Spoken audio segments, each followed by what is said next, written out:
Excuse me. Let me get some fresh coffee. Oh, fine. I'm sorry, Peter.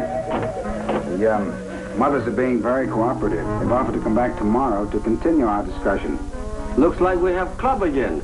Only difference, the age limit now raised.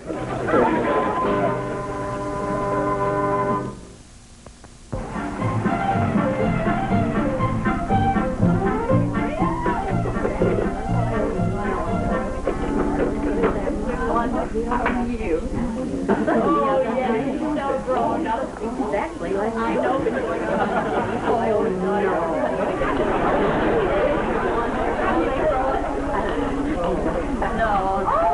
Oh, Mr. Gregg. Ladies, this is Mr. Gregg. How do you do? How do you do? Well, you see, we thought that by inviting some of the other mothers, we could get a greater cross-section of opinion on the subject. Mr. Gregg, I think you're to be congratulated for a marvelous civic contribution. Mr. Gregg, this is Mrs. Rundell. Well, how do you do, Mrs. Rundell? How do? Which of Kelly's friends is your daughter? Oh, we don't have any children yet, but eventually I'll have to face those problems. No rush.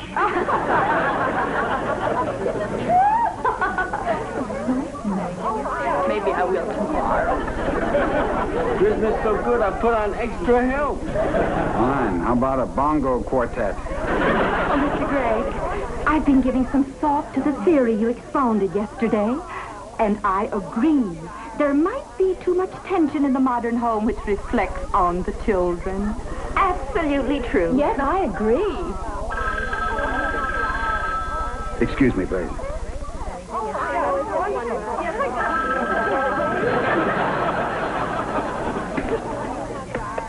Hello? Is my wife there? I'm sure she is. Which one is she? Mrs. Burton, would you remind her that it's feeding time at the zoo and that her husband and family are waiting? That is if she can tear herself away from that soiree.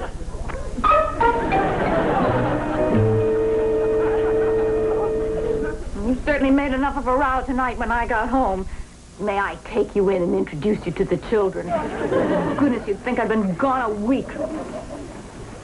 Maybe you just don't realize, Charles, that my day starts at 7 o'clock in the morning with you shouting, "Where's my shirt?" And then I have to get breakfast, and I have to take the children to school, and I have to do the shopping and clean the house, and then it's pick-up time again. And when I do see you at night, what do I ever get from you? Do you ever fluff my pillows? The idea of calling Mr. Gregg and embarrassing me like that. And telling me that your mother raised 7 children and nobody ever heard her complain. Well, I'm not complaining. It's just that I think you ought to realize that my life is one endless routine.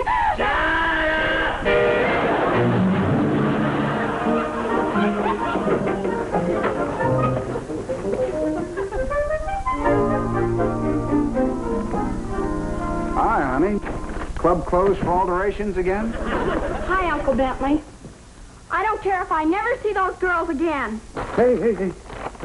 Wait a minute. What's happened now? I know you had the mothers over so the girls could come back. And you succeeded.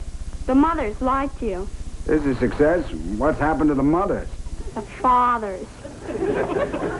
The fathers? I feel like I'm on a 3-stage rocket. What have the fathers got against me? Never mind. Any girls whose fathers say what they said about you, I don't want to have as friends. 哦，字母一啦，對對糊滿糊，翻又3個花，屙落數唔掂。Expect big turnout. Why waiting? We play mahjong. What else I do with my 2 cousins? Well, Peter, can I talk to you a minute, please? You boys get busy. Yes, go inside and serve each other the hors d'oeuvres. Peter, have you been squeezing avocados lately at the supermarket? Oh, every day. Well, then tell me, for Pete's sakes, what's going on with the fathers? Father's meeting tonight. Half want to ride you out of town on rail. Other half not so lenient. I get it. I disturb their well-ordered existence. Conform or be killed. Billy, you know all I wanted to do was just keep Kelly from being a victim of a misunderstanding. You make good progress. And now housewives victim of misunderstanding. Mr. Gregg, this is Mr. Peterson and Mr. Burton. Oh. Gentlemen, I'm glad you came. Won't you sit down? I just came to get a good look at a pillow fluffer. You're my guest, Mr. Burton. But I may toss you through that window. Now, Charlie, I speak to you. I'm on your side, but I think we should talk this over. Thank you, Vicky. We won't need that. However, perhaps our friends would like something to drink. Scotch, please. He takes bourbon. Won't you sit down? Now, may I start this by saying that all this began because my niece, whom I love, became a pariah whose girlfriends were not permitted to visit her. That's ancient history. We're here about our wives. You have very charming wives who took a few minutes off from their hectic schedules to sit and have a cup of coffee and talk. A few minutes? Nobody on my block had dinner on time the whole week. Honestly. Do you begrudge your wives a little relaxation? You know their schedules begin at 7 a.m. with someone shouting, "Honey, where's my shirt?"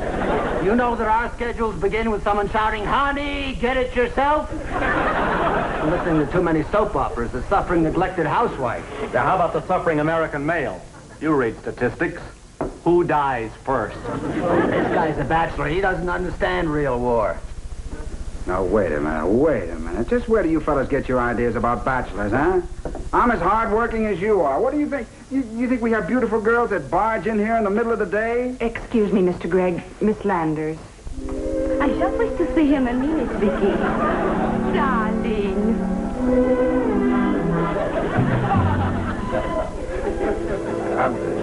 Gentlemen, this is Miss Landers, a client of mine. Gentlemen, I do not like to interrupt an important conference, but this is a matter of life and death.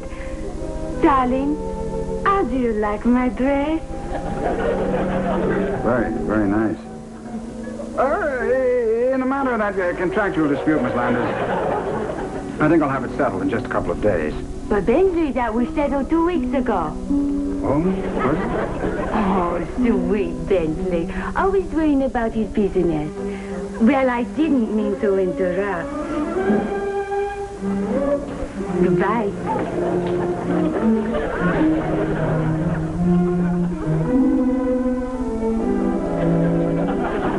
Charlie, where did we ever get our ideas about bachelors? Fellas. Yeah, we know. Our client. Chairman of the Board of American Tell and Tell, no doubt. Maybe a child psychologist? All right. Never mind the gags. Now, listen. You two guys stormed in here like a couple of vigilantes only because your wives came over to my house, had a cup of coffee, and relaxed. We could use a little relaxation ourselves. Why aren't you on our side? I'm not on anybody's side, except my niece's. It's just that everybody brings home pressure. You work all day, decisions, problems. You bring those pressures home with you. Precious. But that doesn't alter the fact Charlie, that how about going to the ball game this afternoon? Ball game? My desk is piled that high with work. Mine too. Who cares? You heard what the man said about relaxing? Come on, Charlie, let's live a little. No, I really shouldn't. Who's pitching? Let's go, Charlie. We'll see you later, Greg.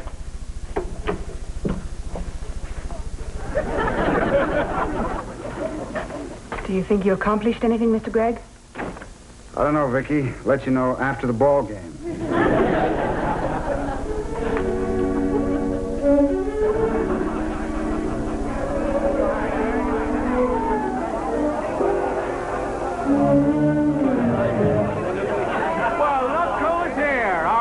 Bentley, Greg. Come on in, Greg. For he's a jolly good fellow, for he's a jolly good fellow, for he's a jolly good fellow, with nobody can deny. Like old times again. As an old customer, do you think I can get a table? Go ahead, Greg. Make it up at all. I'm sorry we all jumped to a hasty conclusion. You know, I am so relaxed now that I think I'll never call Where's My Shirt again. Great place you got here. If you sign up for the family plan, you can save $50 a year. I told you that was Charlie's car, and there's Sam. I see mine hidden under a martini. Hello, Uncle. Huh? Dinner has been ready for 10 minutes. Honey, why do we have to eat the same time every night? Life becomes a rush. We owe it to the children to relax. We don't want them to grow up with the same tensions that we have, do we? Hey, come on, honey. Let's dance, huh? What do you say?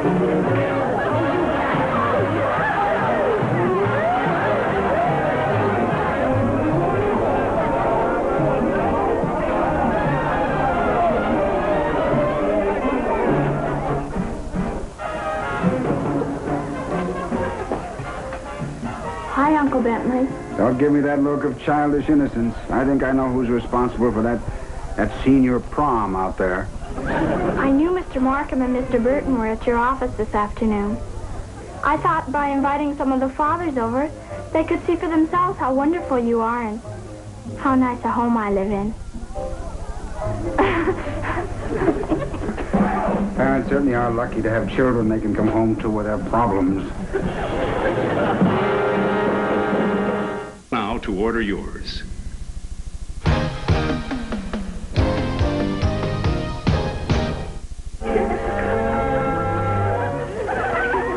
Girls, remember, I want you to go home on time.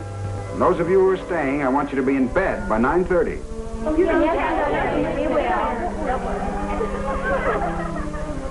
You're very firm.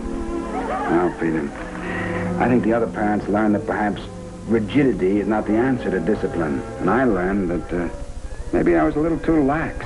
And I learned how to run a country club. See that the girls follow my instructions, huh?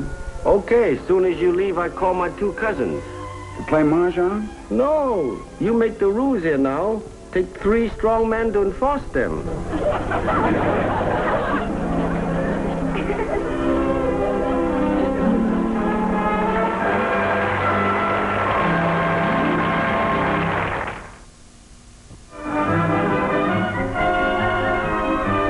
Coming up, Eddie Albert and Eva Gabor in Green Acres. And tonight at 11 Eastern, Laura wants to talk about sensitivity and relationships. But there's a mystery to be solved on the late night Remington Steele, only here on CBN.